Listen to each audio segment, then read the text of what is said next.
Sibuk jadi menteri? Gimana cara Erick Thohir bagi waktu dengan keluarga? Halo sobat, apa kabar? Semoga selalu bahagia ya dan tentunya sehat walafiat. Amin. Di tengah kesibukannya selama ini, baik sebagai pengusaha maupun kini sebagai Menteri BUMN, Erick Thohir ternyata selalu menyempatkan diri untuk punya waktu berkualitas bersama keluarga setiap akhir pekan. Namun kini sebagai menteri, ia mengaku harus pintar-pintar menyiasati waktu untuk bisa kumpul bersama keluarga.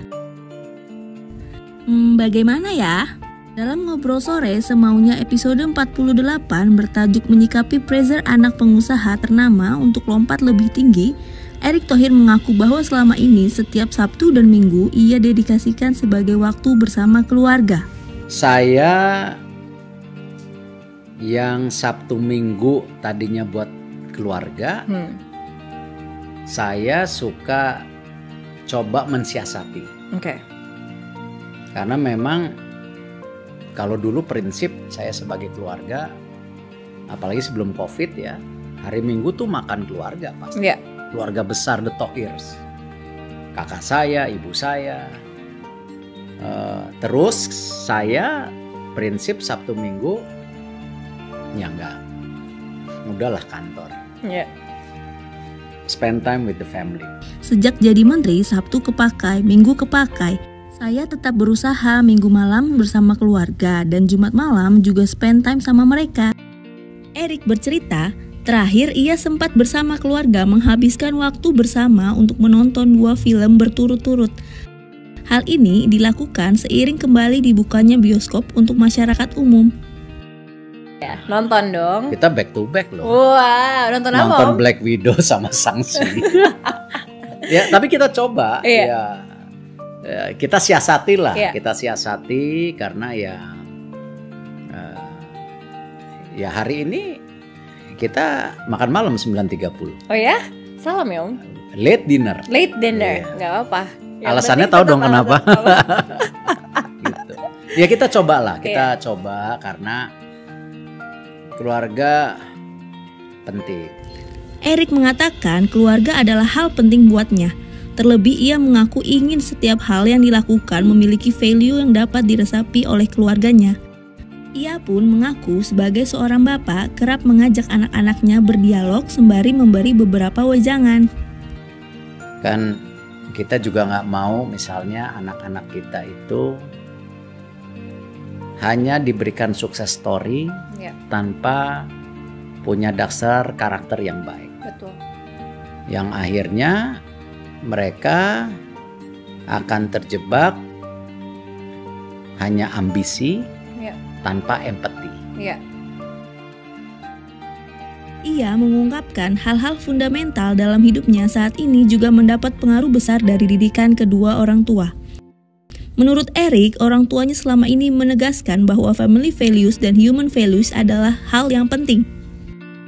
Sebagaimana diketahui, bapak dari Erick Thohir, Teddy Thohir, dikenal luas sebagai seorang pengusaha sukses yang kisahnya menginspirasi.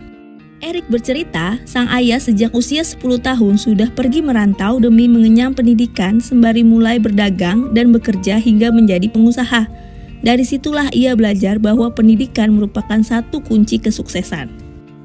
Bicara soal value dari orang tua, Erick mengungkapkan salah satu value terbesar yang diajarkan sang ayah adalah jangan menipu.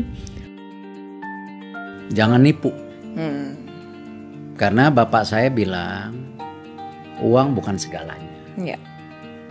Tapi kepercayaan orang tuh lebih mahal. Ya. Makanya saya, kakak saya, kita dalam berusaha ya kita sangat transparan, kita nggak mau tipu-tipu gitu ya. Karena justru kan kalau bisnis itu karena kepercayaan. Ia menambahkan sang ayah juga menekankan pentingnya memiliki keahlian atau expertise. Sebab menurutnya expertise dan capability merupakan sesuatu yang akan selalu dihargai orang lain. Ya. Nah, beliau juga ngajarin ke kami ya kita harus punya expertise. Ya. Karena expertise itu, capability itu yang dihargai orang. Kalau uang hilang. Berbeda dengan sang ayah, Erick mengaku kalau ibunya selalu mengajarkan bahwa disiplin merupakan kunci dari segala hal.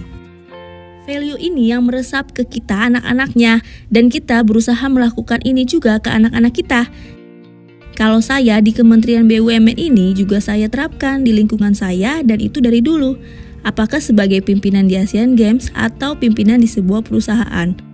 Atau sekarang ya value-value itu kita tetap coba lakukan gitu. Dipegang terus ya Om. Dengan tentu dinamika yang berbeda. Lebih lanjut, Erik pun berbagi pesan kepada generasi muda Indonesia untuk terus produktif agar bisa lompat lebih tinggi. Ia menjelaskan terlepas dari adanya digitalisasi, ekonomi yang diprediksi terus tumbuh di 2045 atau kesempatan dari banyak pihak untuk mendorong anak muda lebih maju. Ia ingin agar generasi muda Indonesia kembali menyadari pentingnya fighting spirit. Saya sangat mendorong dan sangat ingin generasi muda kita itu kembali menyadari bahwa terlepas adanya digitalisasi, terlepas dari kita katanya ekonominya akan terus tumbuh di 2045, terlepas sekarang banyak pimpinan memberi kesempatan anak muda untuk maju, tapi kalau generasinya sendiri tidak menunjukkan fighting spirit, karena kan sekarang generasi muda ini dimudahkan, kirim makanan dikirim, mau lakuin ini tinggal ini.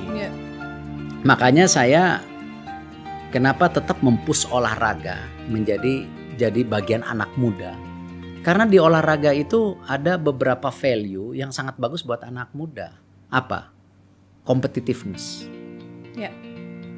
Itu kan. Terus apa? Menjadikan juara. Jadi dia kompetitif, fair, tapi pengen juara.